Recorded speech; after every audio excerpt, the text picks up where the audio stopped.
little bit. Good morning, good afternoon, everybody, and welcome to another Lunch and Learn. Well, it's actually, for the ones joining us today, it's breakfast and learn, because we're in a different time zone, aren't you? Well, Lisette is in a different time zone. She's in Toronto, Canada. So you're basically on the same side of the pond as Deborah, Julia, and Sean. Well, thank you so much for joining us today. We're doing a great session again.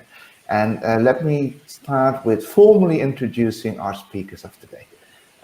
Let's see. So what we're doing Lunch and Learn on Travel Reinvented and Keeping Crew Moving Throughout COVID-19.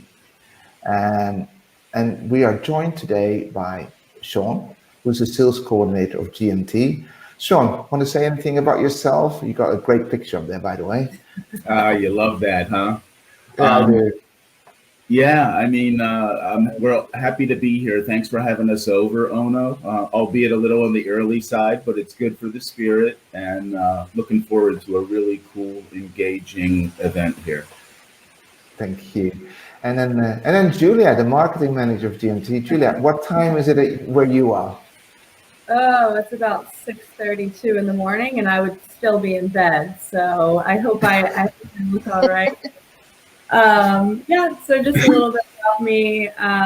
Prior to joining GMT, I was with a magazine called Boat International Media, and then jumped on to GMT because I love travel and yachting. So it merges both together, and it's been a good ride since 2018. I've been with them since February. Wow, great. So where are you at the moment, Julia?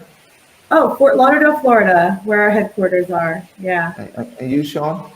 Yep, Fort Lauderdale, probably about 2 miles as the crow flies from where Julia is. Good. Well, I'm in Mallorca, and I see that Lisette's in Canada. We got Florina from Romania joining us. So we're basically from all over the world. Ooh. And that makes me to our guest speaker of today, right?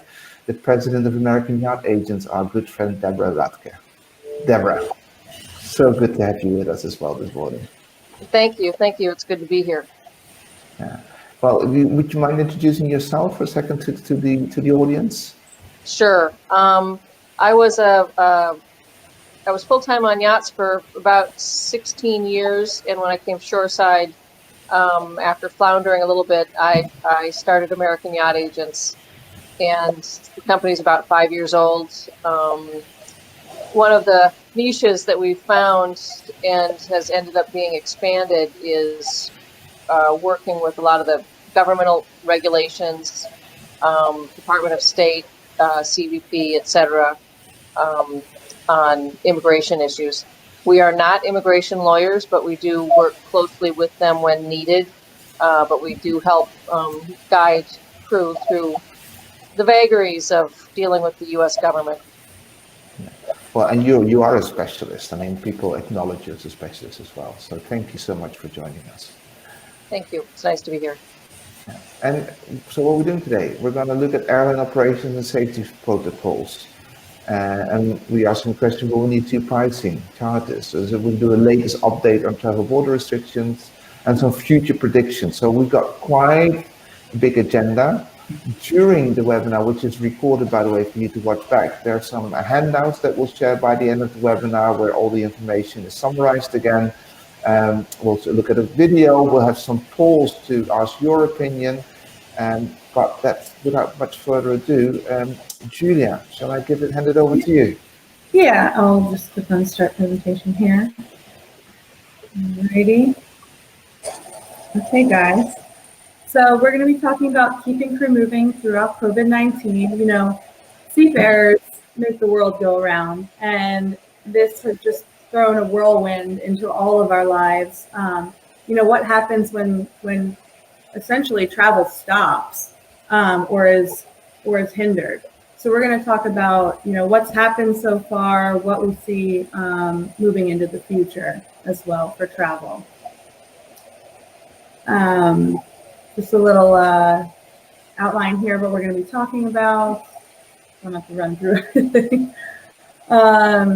Okay, so let's run that video, Ono. We're going to flash back to one of the Monaco yacht shows that we did you don't Good. mind playing. Yeah. I'll play the video. If we all mute ourselves, then they can see the Sorry. video. Yeah, so.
Good.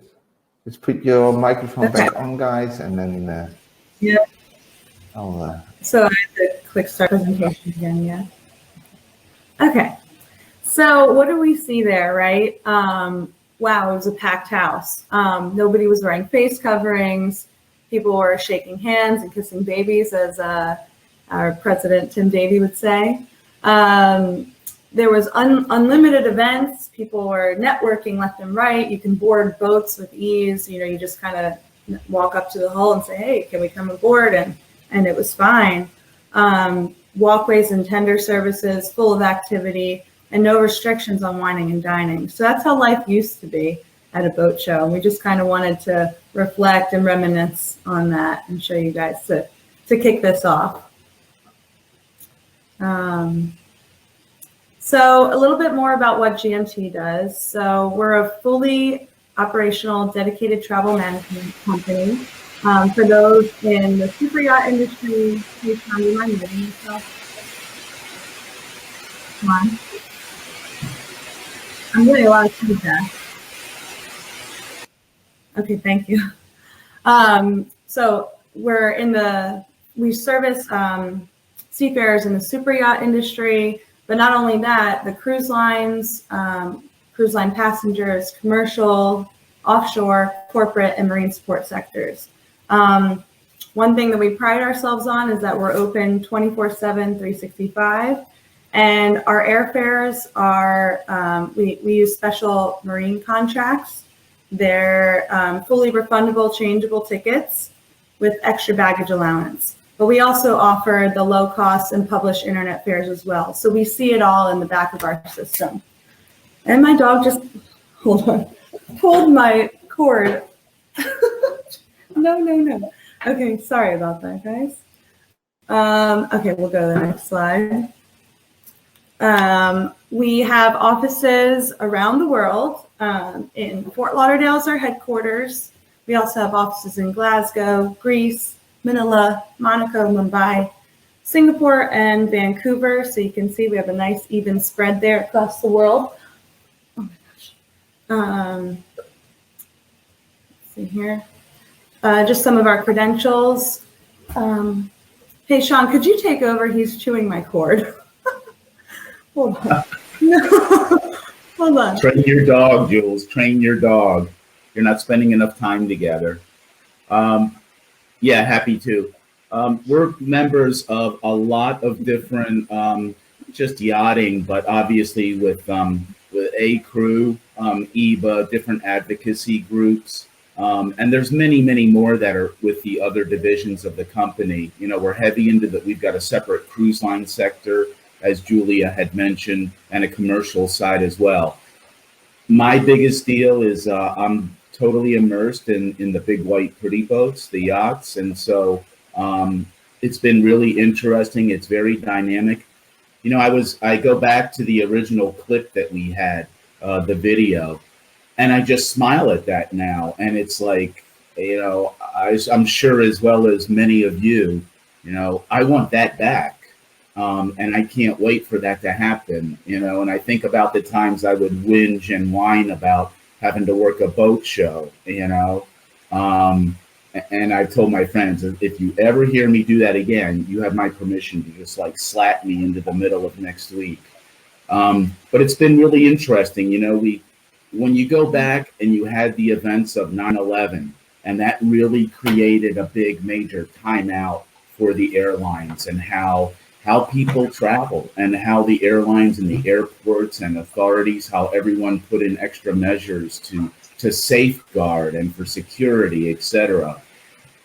And then we kind of weeble wobbled off, and now we've got this, and this is another one of those halcyon events and moments where everyone is being very cautious for different reasons, obviously, but it's interesting to see how all of this is evolving, and we're not 100% sure when or where it's going to end, but hopefully soon, and we can all get back to business as usual.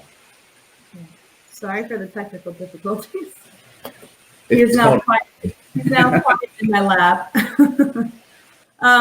So here are just a couple of the benefits of what a Marine Seaman's ticket is. As I mentioned, they're refundable, changeable. We have over 100 domestic and international carriers with that. And you don't have to purchase anything in advance. There are a few ways to fly: economy, premium economy, business, and first class. We also do charters as well. And with that, you get the extra baggage allowance. So typically it's 2 free bags per customer. And our services don't just stop at seafarers that work on board the yachts. It's also available to shore-based support staff. So that's, you know, your surveyors and people like that. That are either traveling to the vessel or a marine facility. Yeah, if I could just jump in real quick, Jules, along those lines. The thing is, when you look at this, the refundable, changeable, the extra baggage allowance, you know, I know a lot of people are used to purchasing tickets on their own on any of the web-based travel sites, the Kayaks, the Expedia, the Skyscanner, etc. And you know, they can be a really good deal. We really don't consider them to be our competition because it's a different approach. Those are companies that pre-purchase blocks of seats with penalties at bulk discounts from the airlines, and then they resell them later. And so with us, you can change and refund a ticket. You can hold a provisional booking. You don't have to purchase it immediately. Those are things that you don't get on those other sites. And I think that now, just given all the fluidity of what's going on, you know, you have to look at border controls and different restrictions and things. You have to look at taking a PCR test to fly most of the time now. I mean, you just have to assume you're going to have a test that's 72 hours out. And you can't do that when you're pinning your ticket hopes to something where you have to purchase it immediately. At least here in the U.S., there's a lot of times where they're not going to get you a result back in 72 hours. It can be 5 days. It can be a week. So this gives you the ability of hedging your bets. They may not be as cheap as the online internet sites, but the value of being able, again, to get your money back or change it without any fees, extra baggage allowance, is really something that you need to factor into your purchasing decision. Sean, can I just jump in here on that subject? When things were first shutting down in March and April, I mean, you and I got numerous phone calls from crew that the airlines, due to not always understanding that crew were being considered essential, would not let them board the flights. And so, you know, people were having to reschedule, reroute, etc. And unless you're working with a travel professional, you end up kind of stuck in that situation. And it's all so fluid that the airlines can't necessarily stay on top of, or at least the people at the ticket counter are not always staying on top of the latest changes and are kind of trying to make decisions on the fly. Yeah, that's a very good point, Deb. And I mean, it shouldn't be the passenger's duty or responsibility to explain the fact that, look, I've got this, it's exempt, it's this, that, the other. They shouldn't have to be in the position of explaining to airline or immigrations or CBP or whomever that, yeah, they are allowed to travel, through the exemptions, and they've got all their documents. So, but that's the world we live in. And, we saw a degree of that even before COVID, where crew were getting denied because, oh, your T isn't crossed and your I's not dotted here. But obviously, you throw something like this into the mix, and it just gets very, very confusing. And it's unfortunate that the rules are there, the regulations are there, but the interpretation and administration of those rules is sometimes it's very random, and that's something that unfortunately we don't have control over. We can only do the best that we can do to get the word out and try to work on behalf of the clients to make sure that they travel unimpeded and to their jobs or back home again. I've got I'm just sorry to interrupt, but I've got two little comments. One from Andrea saying, oh, that your dog is cute, Julia. That's sweet. But she also makes a good comment. It's she says the sites don't always issue true tickets. So if are there any delays, those flights, they leave you high and dry if you just book to one of the booking sites, right? Is there anything you would like to comment on that, Julia, Sean? How you see that?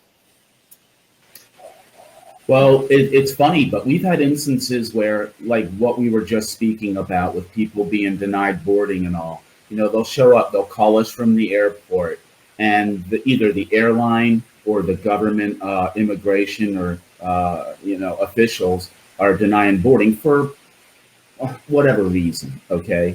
And yet we'll rebook them for the next day, exact same flights. It's unfortunate that they're delayed, but we'll rebook the same flight. And guess what? They get a different person who they're dealing with at the airport, and they have a completely different experience. It's like, welcome aboard, Mr. Ono. Have a great flight, and be safe. So, yeah, it's we can void tickets if they're issued within a 24-hour period, so they won't even show up on your credit card statement. It's just like it's never happened.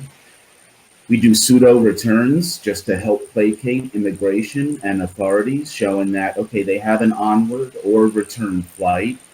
You don't necessarily have to purchase that. So there's a lot of different, I guess, creative solutions and end runs to things that give people value that you're not going to get on those other sites. And again, in normal world, if you're planning your trekking to Nepal vacation or to go see grandma at Christmas or something like that, those can be a really good deal. Those are the sort of situations that they're really not likely to change. But as we know in yachting, that's the norm. Everything is always changing. Yeah. All right, I'm gonna hit the next slide. Yeah. And Deb, we're on to you. Well, we are a full-service yacht agency. We provide shore support, and as I said on my intro, we've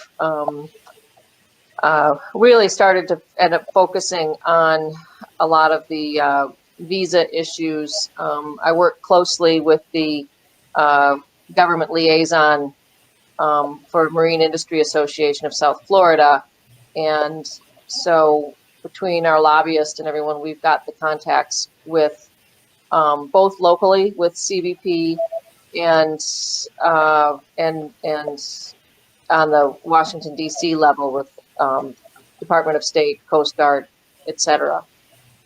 Building those relationships is part of what helps us help crew. And I had a situation in the spring where a captain was supposed to be boarding a flight in Manchester, and he got turned away.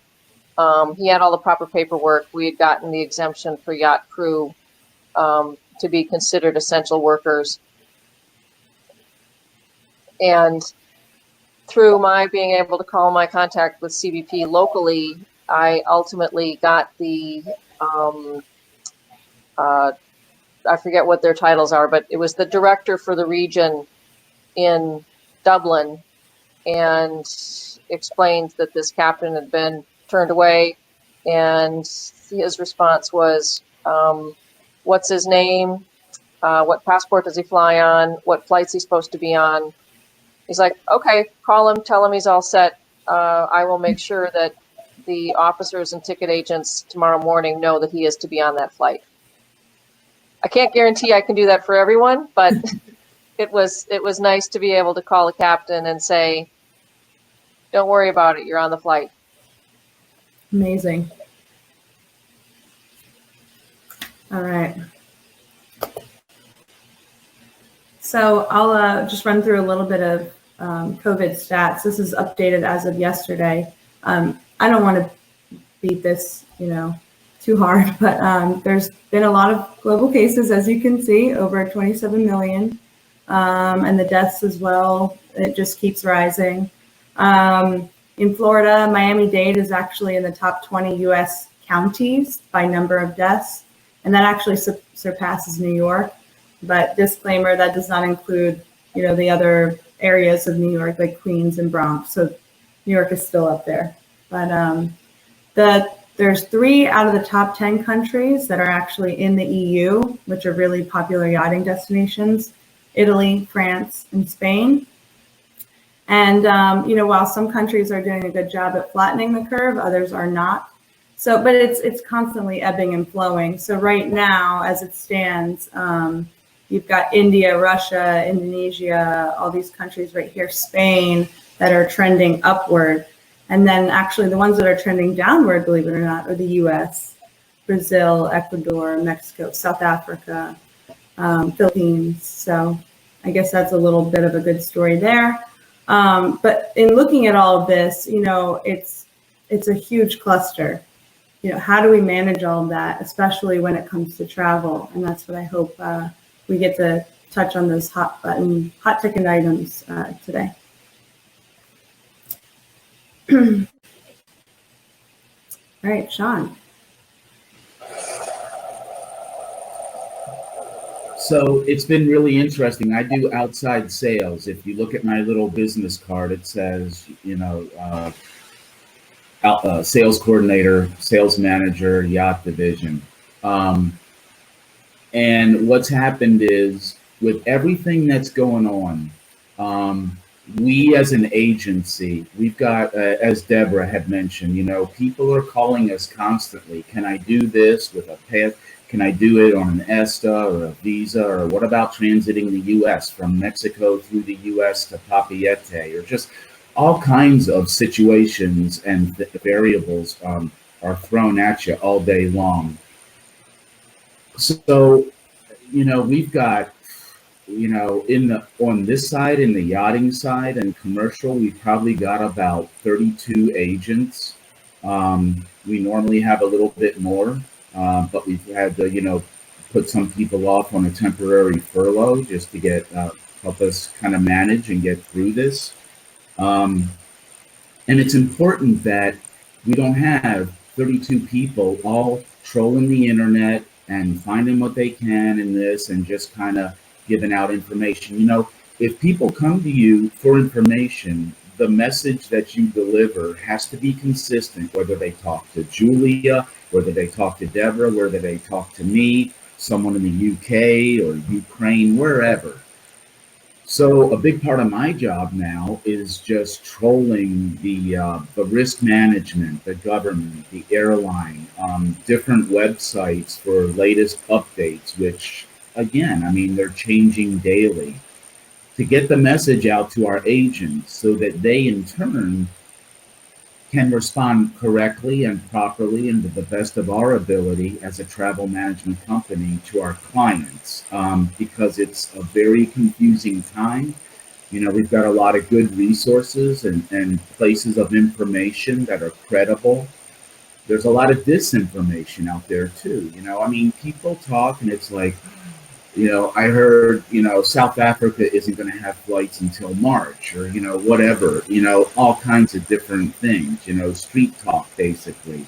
And that's natural. You get that in a situation like this. But again, we're there, you know, we are really fortunate, and apparently we're doing well enough that we're actually picking up new clients from this, which I never really thought, you know, that the odds of that were kind of on the down low, but it's true. And it's really, it's encouraging. You know, you try to approach things differently. So that's really my job now. I'm more of an internal sales than an external sales agent.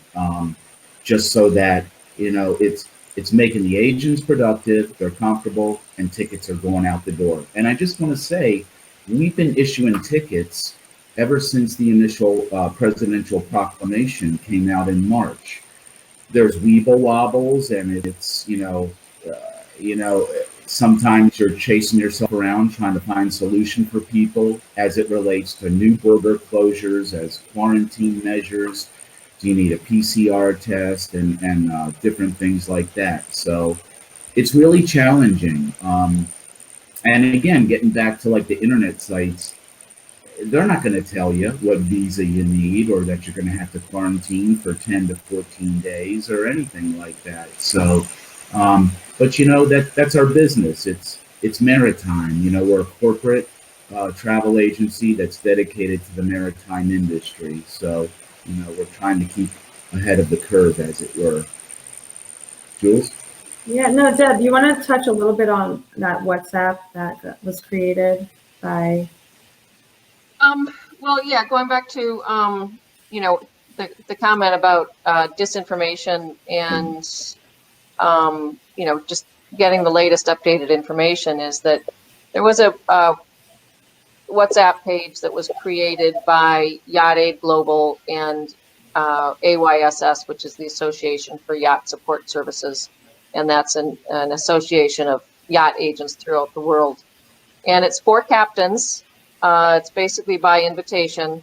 But we're getting the latest information. And the captains that are on the platform are all, you know, basically experienced, well-respected captains. So the information that we're getting is pretty accurate. And, you know, someone will ask a question about, I've got crew transiting that needs to transit the U.S. to get to Tahiti. It's the only flights they can get. You know, what's the latest information on that? And we'll pop in with the latest information on whether or not they need a C1D to transit, whether they can transit on their B1. And, you know, we're also getting up-to-date information in terms of, you know, Captain XYZ will say, well, we just cleared into Tahiti with no issues, or Panama was shut down for a long time for anything other than straight passage through. And with the combination of agents and captains being on the platform, it does give us some current up-to-date information that we can then share with our other clients and other people that are not on the platform. Very cool. Yeah, and I just want to add that for us, you know, as things change, the praise that we've seen from customers has been amazing too. You know, getting somebody out of a sticky situation means the world to them. You know, they can go home and see their families. So actually in one of the handouts, I put together some of the testimonials that GMT has received thus far. I mean, there's many of them, but we picked, you know, some of the best ones. But it's really like heartening to be able to help in a sticky situation. Okay, Let's see. I'm trying to click next. Skip one. Yeah, you want me to go over this, Jules? I'll take Hold this. on. Sorry, it's my program's being a little bit slow. Okay, yeah, we'll leave it here. There you go. Okay, cool. So we're gonna touch the. Are we asking poll on this one? I think that's why I saw Ono pop in. Yeah. Is this like, is this the moment to do the little Before we start, experience polls?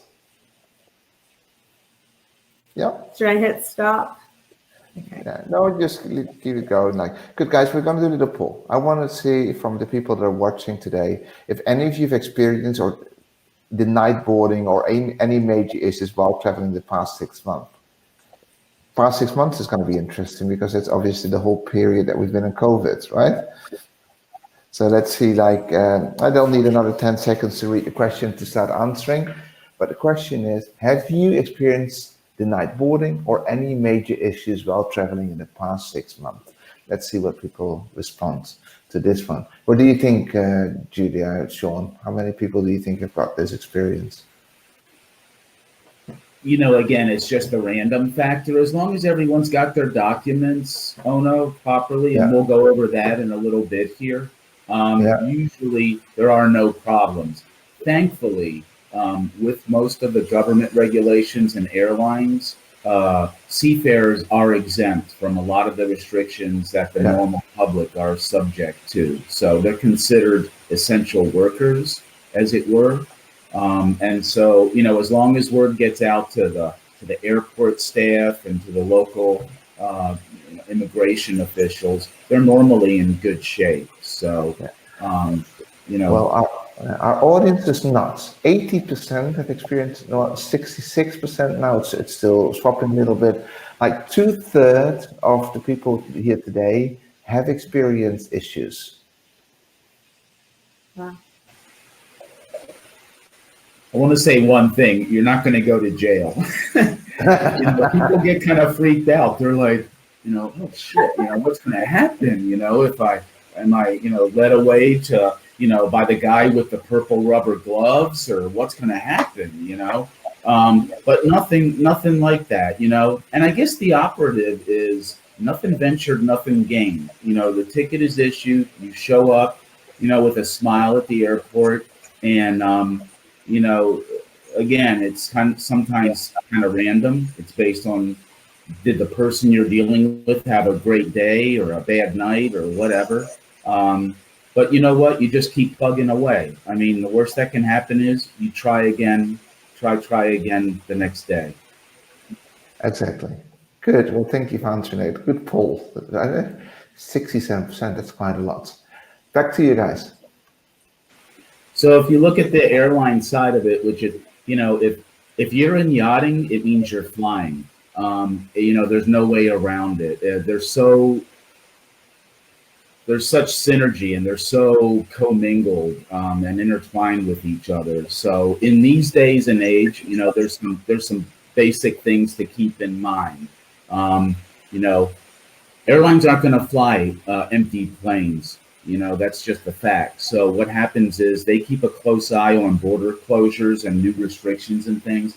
And as those are heightened, the flights are going to go down because, again, there's just no point in operation. So, and in fact, you look at some things. Qantas, I've read in some different industry mags and resources that they're not even thinking about restarting their international route structure until March of next year.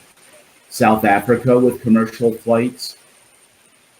I saw something back in May that said, don't expect commercial service into South Africa until November, towards the end of the year. And at the time, I'm like, are you kidding me? You know, that's ridiculous. But look where we are now. I mean, we're that close, and it's still holding true. And we don't really see, you know, too much of a potential for change. You know, nothing's going to change that landscape.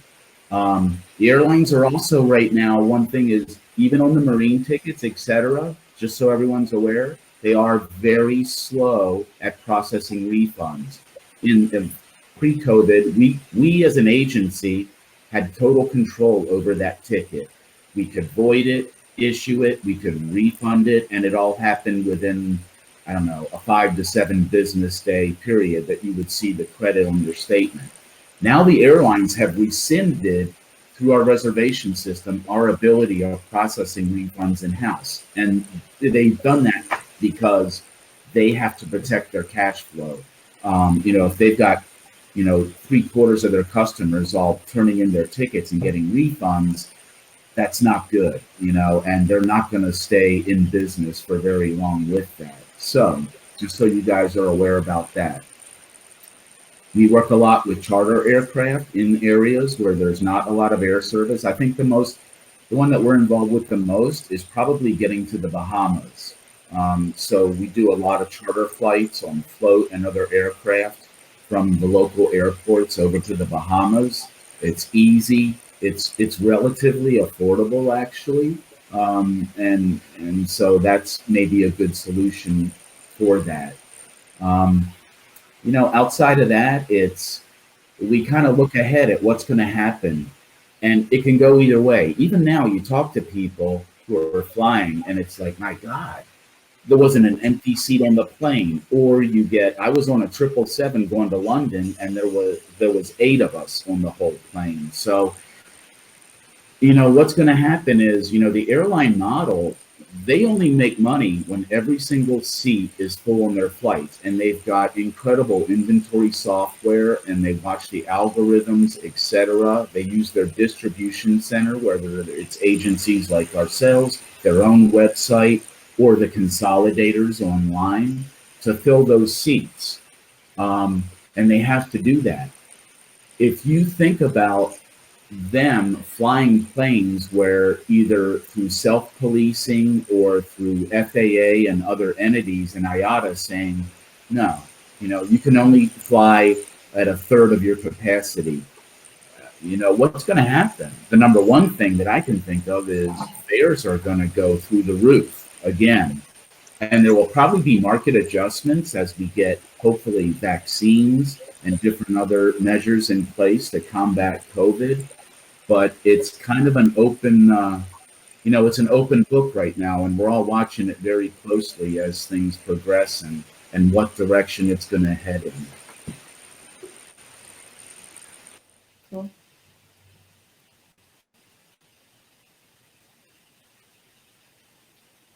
All right, Sean. Yeah, I think we've already beat this drum pretty hard. Obviously with the crew flights, again, they're not always going to be the cheapest, but there's security there and value that's built in. One thing that I wanted to mention was, even in our reservation system, and even on, again, the consolidator sites, you see a lot of garbage and junk segments. And what I mean by that is there's airlines that are still listing flights that they have no intention of operating for, and this is going to sound very cynical, but one could easily see that it's a way to prop up their cash. If they sit on the money, it makes them a little bit more solvent, it gives them a push, and if there's refunds coming, they're just going to delay those. In particular, there's the guys like Kenya Airways, Ethiopian, even Turkish to a degree is playing that card. So if you do shop online, just be aware of some of those. Read the fine print and play heads up ball.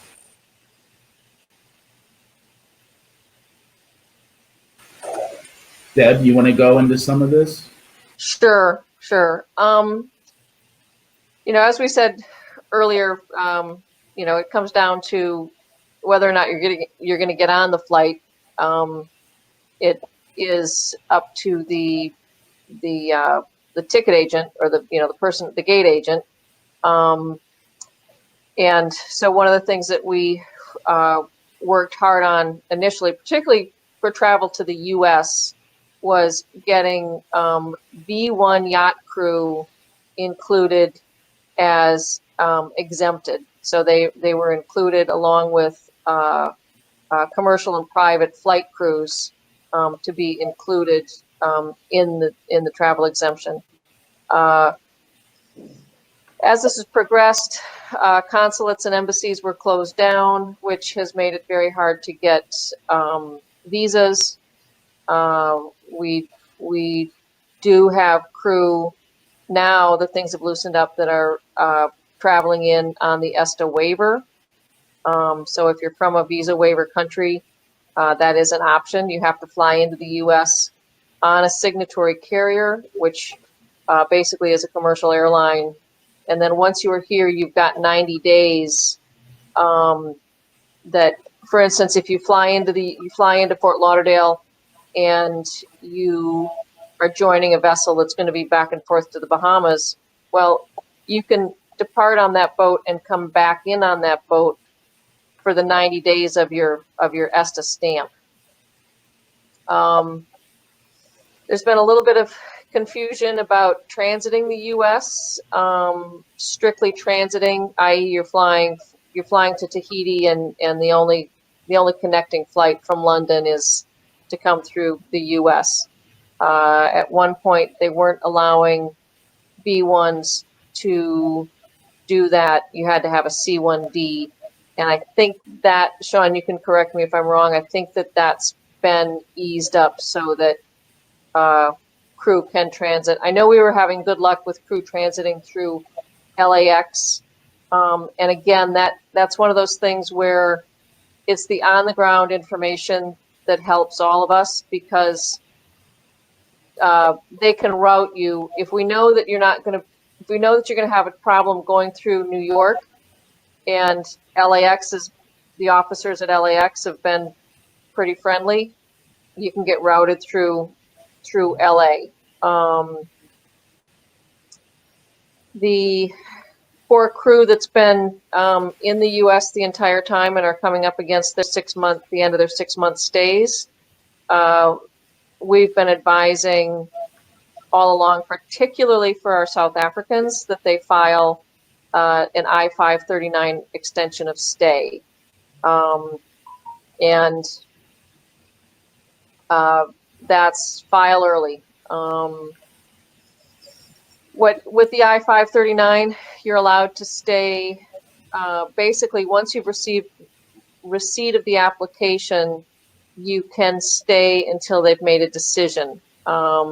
Processing times have been running 5 to 6 months. That's speeding up. We now are having the first thing that you'll get when you file the I-539 after your receipt is a request for biometrics, and that's opening up again. We're starting to, within, at least in South Florida, within 2 to 3 weeks, crews are getting notification that they're to come in for their biometrics. In terms of the EU travel restrictions for US passports, I guess I'll leave that up to Sean. And, you know, again, the PCR tests. Get used to being swabbed. Yeah, exactly. You know, with the EU travel restrictions, it was, again, one of those, you know, doom and gloom moments where sometimes when new rules, you know, we get a heads up 2 or 3 days ahead of time that, you know, this is going to happen. And there was a lot of chatter going back and forth and around with people about, well, what's going to happen? What's going to happen? And, you know, it's kind of odd. You know, you think, okay, there's a rule and this is the way it is moving forward. But it's not. It's not always. And again, a lot of that falls back to the fact that seafarers are still exempt, even with those restrictions. We've been getting U.S. guys over to Europe. You know, occasionally, again, you'll get someone denied boarding, but we get them through, you know, one way or the other, give it another shot. So it's kind of interesting. And Deb, getting back to the ESTAs also, you know, I think that ESTAs were suspended initially with the first presidential restriction order back in March. Yes. Uh-huh.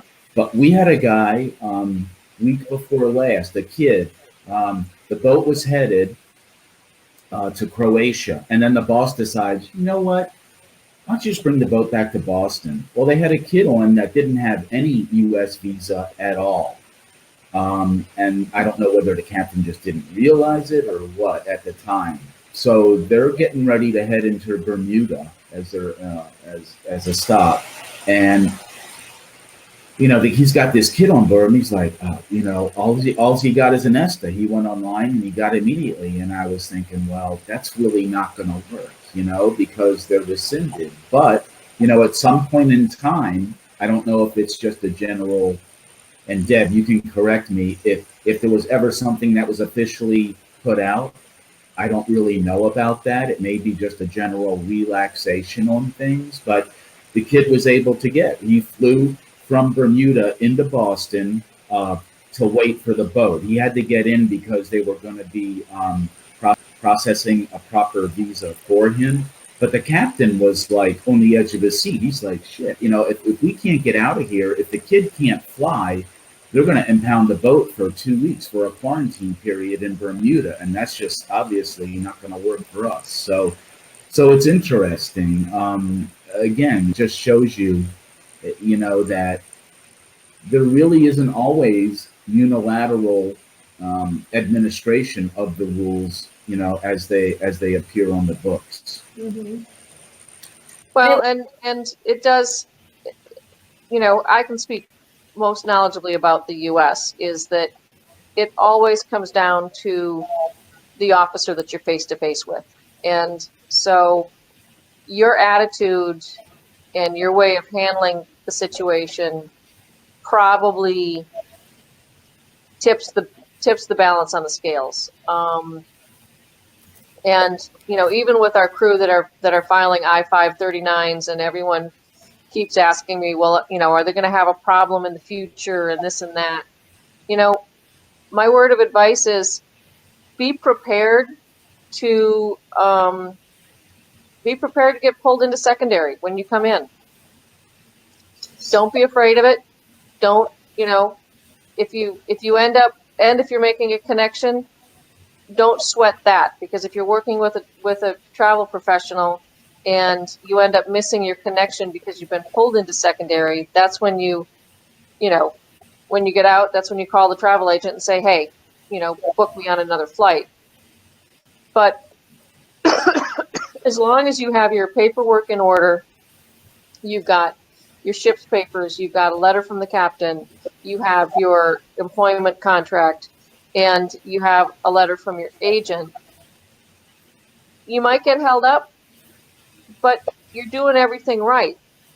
So relax and answer the questions that are asked. Don't volunteer a bunch of extraneous information, and you shouldn't have a problem getting through. Did we want to ask the poll that we had for this slide, guys?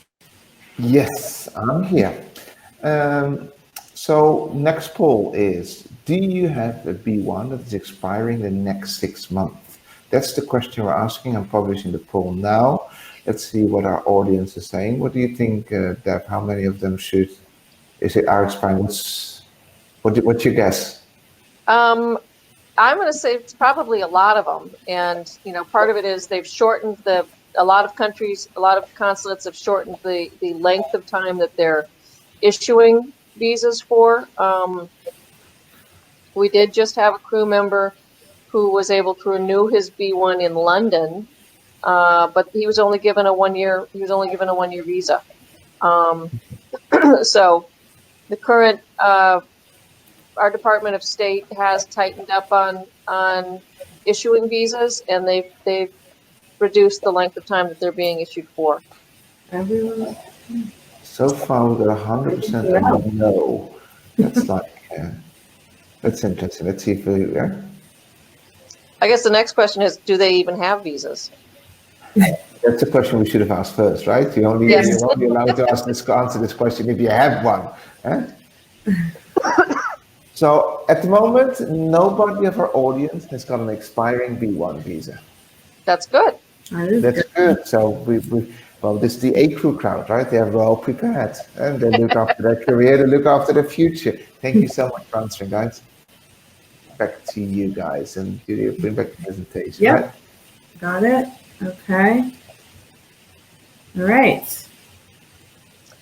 Okay, so this is obviously specific to coming into the US. For crew that may be here and looking in need of filing an extension of stay, we've got the link to the USCIS website.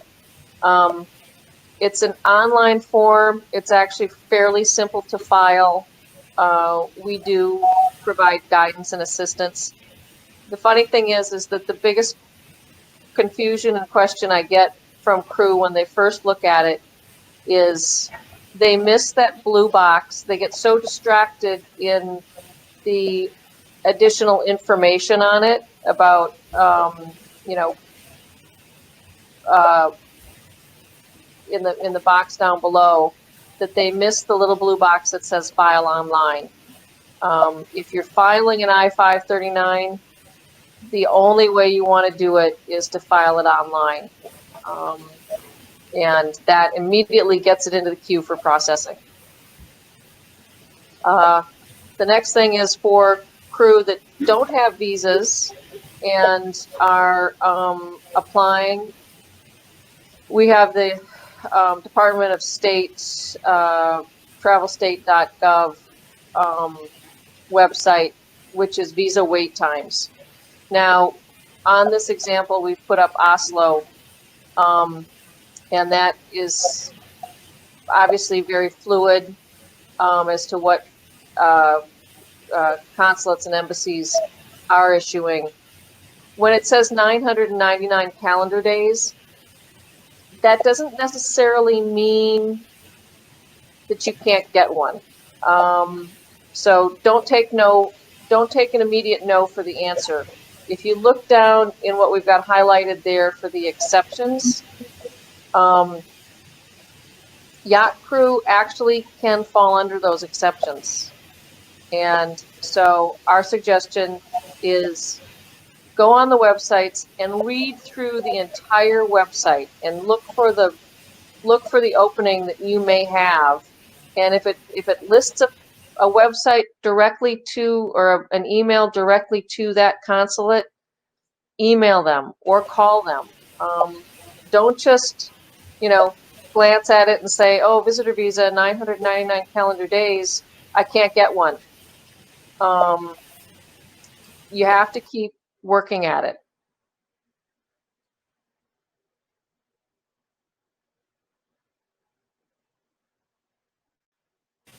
Sean?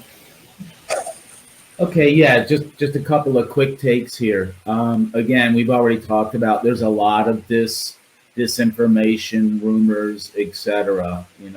And listen, I mean, we're more than welcome to field those sort of questions. Hey, my friend told me he heard this, and we're happy to come up with whatever sort of information we have to try to put the fire out, or help as best we can with some guidance. Right now, the real hotspots, obviously the US, France, Italy, Australia, New Zealand, and those poor South Africans. I mean, there's no commercial service in and out of South Africa at this time, but we are able to work with a couple airlines that are offering repatriation service, and that's for both directions. There's a lot more to it than just giving your passport and a credit card number and say, okay, issue my ticket. They want to quantify the passengers. They want a home address in South Africa, and things like that, just to prove, yeah, I'm eligible for these flights. So they don't operate every day. They're a little bit sporadic, but we do have access to those. Right now, that's the only way you're getting in or getting out of South Africa. And again, I mean, we see schedules with airlines, but what's happening is they're just rolling them over. So, we've booked people where, 3 days before travel, the flights are no ops. They're canceled out of scheduled service. And so, I don't know how long that's going to be for. It's the foreseeable future, but at least that there is an option out there with these repat flights. So yeah, I mean that's really the main thing. Again, with the trends, everything's a seesaw now. For a while, Florida was kind of the poster child, and we were the leper colony of the planet as far as new cases with COVID, etc. And deservedly so. I mean, we haven't handled the situation well or effectively at all this side, just in general. I think in the country, not to politicize, but it's interesting. You look at what's going on now, and the tide comes in and the tide goes out, and it comes back in again, and that's exactly what's happening with the resurgence and the spikes in COVID that we're seeing. So it's pretty chaotic now. Again, because things are so fluid, I would just recommend ask people, ask ourselves, ask Deb. She's got her fingers on the pulse of everything that's going on as well. And, I think between us, we can generally help out, to keep the man moving. Yeah, I'd also like to quickly mention that we have a handout for some of those hot spots on the latest travel restrictions. So that could be a nice takeaway for you guys. Okay. And then dun dun dun, the boat shows. Yeah, it's really sad. There's still a couple shows that are on the docket. Flibs is still live, as far as we know, the Antigua Charter Show, I think. But the very essence of a boat show is gather as many people as you can, international and from your own backyard. Get them together. It's a lot of networking. It's a lot of social time, and it's a tough nut to crack to do something that's a replacement for these. And they're obviously, when you look at the list here, there's some that are just like, you know what, we're not even gonna go there. We're not gonna try to recreate something, or there's, dubious value. So you look at some of the shows that have been canceled. I know the Singapore show was just canceled as well earlier this week, yesterday. So anyway. That one was actually canceled twice, Sean. Was it? Yeah, it was supposed to be in March, and then they canceled that. And then they just said, no, forget it. They rescheduled it, and then it got canceled again. Yeah. Well, you think about it, and even if you have a show, you're not going to get the international travelers in, because what do they want to do? They're looking at maybe going to a 3-day show, but they got to leave 3 weeks early to do a 2-week quarantine, go to the show, and then maybe do another quarantine when they come back from the show in their home. So it's just, there's a lot of factors out there that just really make it very challenging to pull something like that off. I'm really, I've said for a long time, I've got my fingers crossed about Antigua, because if you've been to that show, the format, it's not that traditional show where you've got all the pavilions and the tents and the stands and a lot of things like that. It's a charter show, so it's all about the boats. So, if you look at this picture up here, above from Monaco, it's like that. I mean, all the magic happens on the docks. So it kind of inherently, it facilitates social distancing measures and things like that a lot more easily. Obviously, you're not going to see things like the yacht hops or different things like that, which is really unfortunate. It's something that everyone looked forward to. But I think, again, Antigua, I'm actually, I'm getting my ticket, and I'm going to try to get down there and just keep my fingers crossed that one, out of all of them, is the one that goes through. Well, you guys bought my tickets for it already, so I'm going. So you better make it happen. Thanks for the warning, Ono. So good. Well, thank you so much, guys, for this presentation. We have we got some people are thanking Deborah for the great advice and for the handouts, because I've already posted the handouts when you mentioned them, Julia. So the handouts are out there for you guys to download in your chats. We will also make sure that we upload this video to our website. Can we add the presentation to it, Julia? Can you add the present? Yeah, of course you can. Yeah, and then we will add the handouts to it as well, so that people have got one place where they can find all this information again. I think very useful information, I believe. Also, I think it's good to have an update on this because, like you said, Sean, earlier, seafarers are traveling, so we need to know what's happening. Even in COVID times, we need to go to our vessels, from our vessels, and with all the rotational people that need to fly in and out. So very useful information from your sides. Deborah, thank you so much. I mean, I think you're basically the walking library on this topic, right? Well, thank you very much for including me in this. It's greatly appreciated, and I like being able to get the information out there. And our company motto is simplifying your life, and that's one thing we try to do.